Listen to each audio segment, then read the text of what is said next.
continuidade àquele eixo temático, não é? Semiótica das culturas e ciência das culturas. A segunda parte será uma mesa redonda e tratará da semiótica, ensino e cultura. Está aqui, mas no outro lugar diz assim, semiótica, cultura e ensino. Pronto, como vocês acharam melhor. A primeira pessoa a apresentar será a professora doutora Evangelina Brito de Faria, que é professora titular da Federal da Paraíba e membro da pós-graduação em Linguística, ProLing, atuando na área de aquisição da linguagem. Interessa-se pelos processos de aquisição e desenvolvimento da fala e da escrita. Atuou por vários anos no Programa Nacional do Livro Didático. É líder do Núcleo de Estudos em Alfabetização, em Linguagem e em Matemática, cadastrado no diretório do Grupo de Pesquisa do Brasil do Conselho Nacional de Pesquisa Científica e Tecnológica. Desde 2009, está envolvida com o Programa de Formação de Professores. Coordenou o PANAIC na UFPB em 2014. Eu faço logo a primeira pergunta a você. O que danado, desculpa, o que é PANAIC? Eu pensava que estava com você. Antes de mais nada, ela é minha colega de trabalho. Primeiro, eu quero agradecer por essa oportunidade de estar aqui participando de um evento que fala sobre cultura. Não é? A cultura está atravessando uma grave crise no nosso país. Então, a gente falar de cultura é se contrapor, é levantar vozes, e isso é muito bom. Depois, segundo, por encontrar tantas pessoas. A vida é um encontro, e quando a gente consegue realizar isso, eu acho que a gente faz muito bem. Então, é uma tarde maravilhosa que eu quero passar. PENAIC é um programa de alfabetização na idade certa, que foi um programa, foi o primeiro em que todos os estados do Brasil, eles se envolveram. Então, um programa federal que, às vezes, era determinada universidade, coordenava, e esse foi tão democrático que em cada estado, a universidade pública do estado coordenava no seu estado. Foi muito bonito, não é? Então, era um programa de formação de professores, alfabetizadores, coisa que eu gosto muito. Eu vou iniciar... Parabéns, então, não é? Eu vou o nome iniciar, é bonito. Não é bonito? É bonito. E você E se reúne muita gente trabalhando, também é bonito. Exatamente, Fátima, entendeu? É tão bom. Bem, minha gente, olha, eu vou só levantar a barra um pouquinho mais para frente para eu conseguir, tá bom? Então, isso aqui é linguagem como possibilidade de ação sobre uma cultura de paz. Então, quando a gente fala em semioses, em culturas, eu acredito que nós estamos no centro, não é? No centro dessas discussões. Eu não estou conseguindo passar o slide. Vamos colocar assim.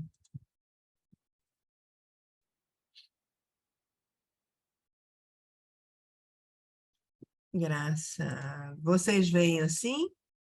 Vemos. Vemos. Então, vamos lá.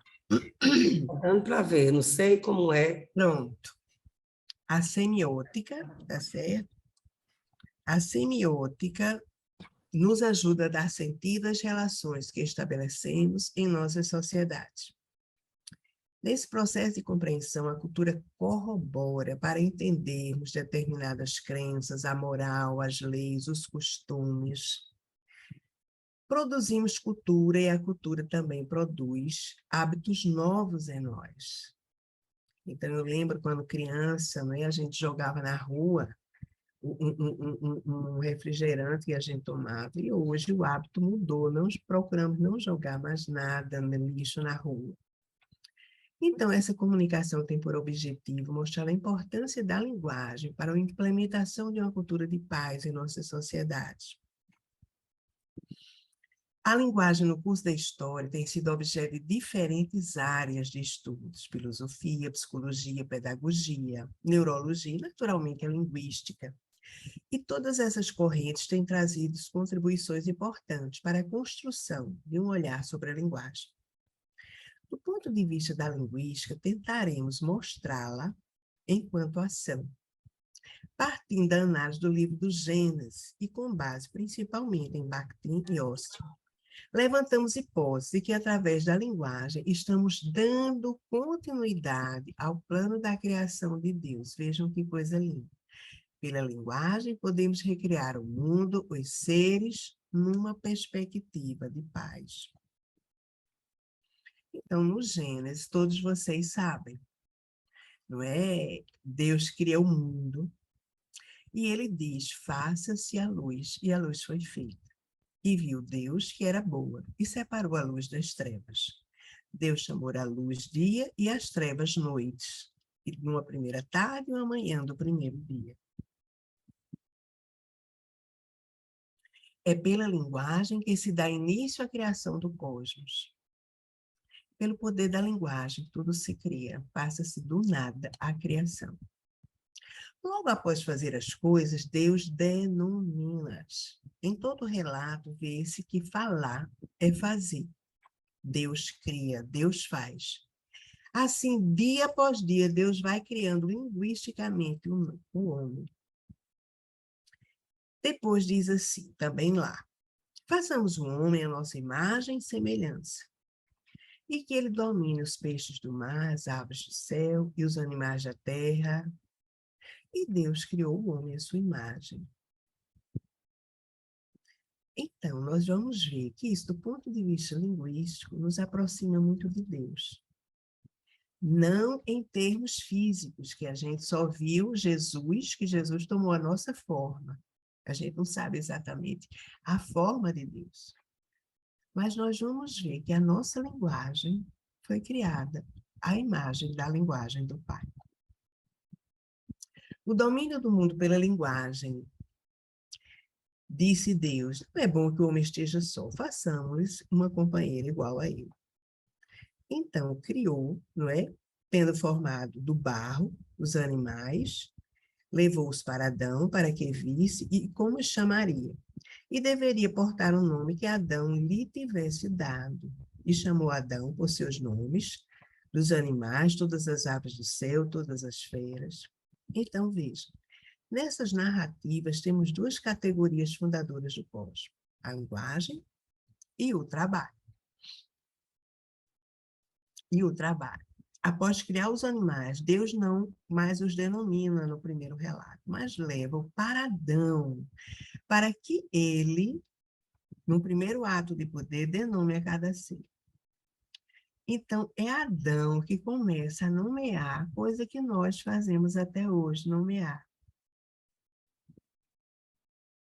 É pela linguagem que se dá a apreensão do universo, do sentido das relações e de si mesmo. E no Gênesis, em toda essa narrativa, a linguagem se caracteriza como ação que cria, que funda, que instaura o mundo e o ser humano. Linguagem que ordena, que situa o universo e que dá sentido à relação do homem.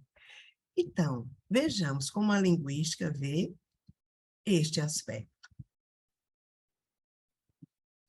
Hoje, nós lidamos com 3 concepções de linguística. Como o nosso tempo é resumido, não é? Enquanto concepção do pensamento, como comunicação, e aqui, como interação. Nós vamos falar apenas dessa. Essa terceira concepção, proposta por Bakhtin, um filósofo, vê a linguagem como uma forma ou processo de interação. Nessa concepção, o que o indivíduo faz ao usar a língua não é só traduzir, exteriorizar pensamento, transmitir informação, mas agir sobre o outro. A filosofia da linguagem de Austin, falar é fazer algo. Quando eu digo vou estar em casa hoje, posso produzir na pessoa que houve um efeito de bem-estar, pois gostaria de estar mais tempo com quem anunciou, ou efeito de ameaça, pois vai se sentir vigiada. Considerar o dizer como fazer, assumir. Vejam que interessante. Que a prática social que chamamos linguagem é indissociável de suas consequências éticas, sociais, econômicas e culturais. Desculpa. Só aqui nós poderíamos passar a tarde toda. Estamos vivenciando um processo de eleição doloroso. E a linguagem, o que eu posto na rede social, essa linguagem tem consequências éticas, sociais, econômicas e culturais. Então, é uma ação, não se desvincula de uma ação. Pela linguagem, fazemos muitas ações, muitas ações. Porém, o papel fundamental da linguagem é o de constituição de sujeitos. Pela linguagem, o homem se constitui enquanto consciência, no autorreconhecimento. Como é que eu penso? O que é que eu acho de tal candidato? E pelo reconhecimento do outro numa relação de alteridade. Então, vejam, eu e o outro. Porque nós não vivemos sozinhos. O mundo é social. E nós precisamos viver socialmente nesse mundo. Por isso que a democracia é tão importante. Aí Bakhtin traz noção de alteridade. Pode ser visto de duas maneiras, não é? Ele parte da relação, não é, com Dostoiévski, com as obras de Dostoiévski. E ele diz assim, ser humano aqui tem um sentido de Lacan. Ser humano é um ser de fala. Nós somos caracterizados, nós somos seres de linguagem. Aí ele diz, contemplando o outro, verei e saberei algo que ele próprio, em face da posição que ocupa, não pode vir. Este algo, denominado por Bakhtin de excedente, corresponde ao que consta da minha visão, do meu conhecimento a respeito do outro. E através da minha visão que se constitui a forma acabada do outro. Então, imagine que eu estivesse fazendo um lanchinho, estivesse comendo biscoito aqui. Eu começasse a falar. E eu não visse a minha foto, mas eu estava falando, se eu botasse ela em tela cheia. E depois Fátima olharia para mim e diz, Lina, sua boca está com um farelo da... Porque eu não estava vendo, mas ela vê de lá. E essa visão do outro me ajuda a instaurar melhor o meu eu. A segunda noção de alteridade lembra que todos nós, independente de nossas características individuais, somos constituídos por linguagem. Aí Bakhtin diz assim, a fala do outro modela o outro.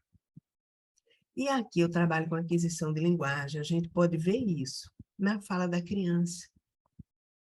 A criança aprende a falar pela entoação da mãe, pela entoação do pai. Depois, a gente vai aprendendo outras vozes. Então, para Bakhtin, a linguagem é moldada pelas contribuições particulares de cada sujeito falante. E partilha do caráter desordenado da história, da diversidade, do desempenho individual dos falantes, pois a ação humana está diretamente ligada à utilização da língua. Vejam que tudo que nós fazemos, praticamente nós usamos língua. Aí Bakhtin diz, toda fala, essa minha fala, é dialógica.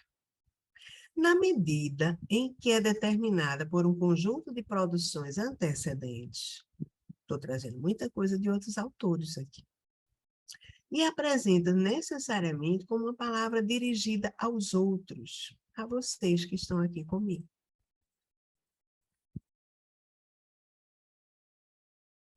Dialogicidade, esse termo é importantíssimo para Bakhtin, porque Bakhtin não via um diálogo, apenas uma conversa, mas Bakhtin via o diálogo como uma realidade fundante do homem. Fundante porque no diálogo o homem não vive só. Imagine. que é a nossa vida sozinho. Nós estamos sempre em contato com professores, com alunos, com familiares, com vizinhos, com paroquianos, com feirantes, onde a gente vai.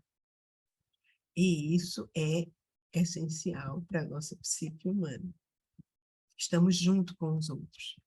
E também diálogo, porque nessa linguagem que eu utilizo, essa linguagem não é mais minha é essa entoação. Essa entoação vocês podem me imitar. Então, Marcelo Adnet imitaria muito bem a minha entoação. Eu não sei fazer isso. Mas na minha fala tem partes da minha mãe, tem partes do meu pai, tem partes do meu orientador, tem partes de Bakhtin, tem partes de grandes livros, autores que eu li. Então, aqui na minha mente, é muito difícil dizer, isso aqui é meu mesmo? Ou é daquela pessoa que me ajudou a pensar assim? Tá certo? Então, essa dialogicidade para Bakhtin é um estilo de vida, é um método de vida.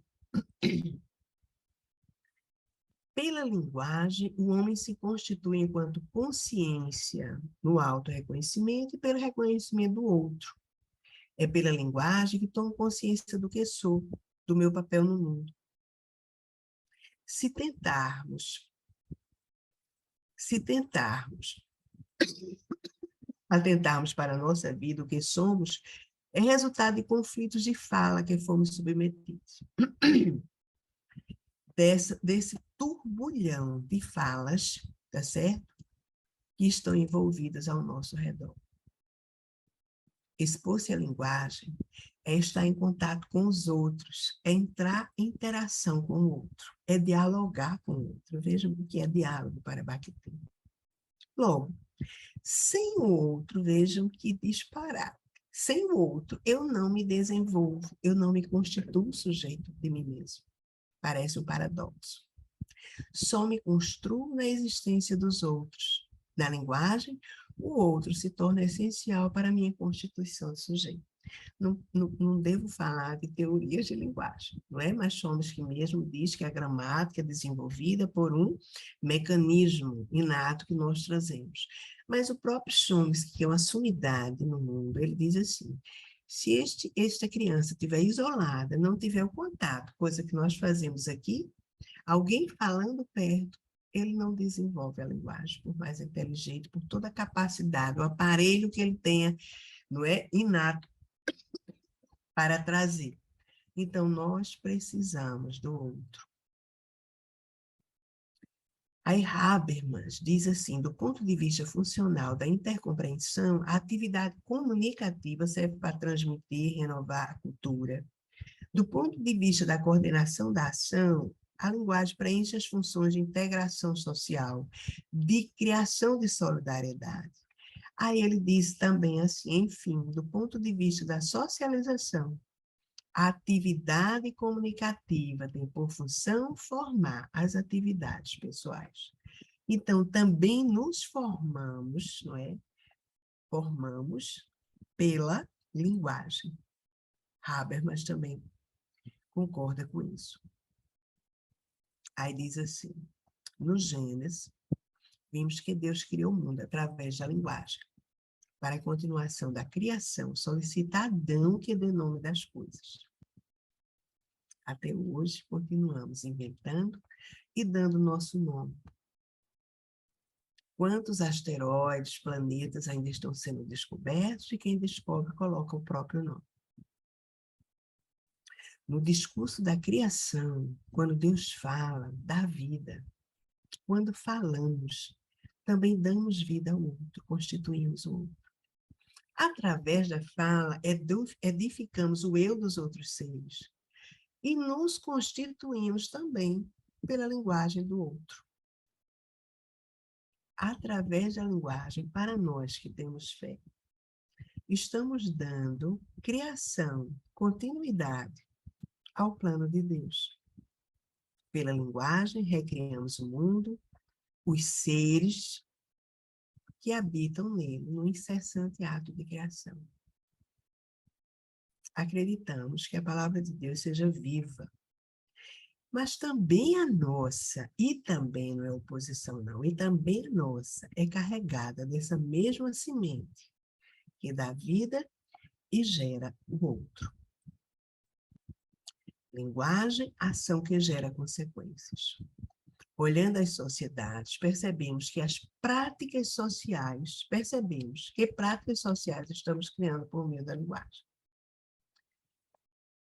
Práticas inclusivas, práticas exclusivas, práticas pacíficas, práticas agressivas, práticas altruístas, práticas egoístas, práticas respeitosas, práticas desrespeitosas.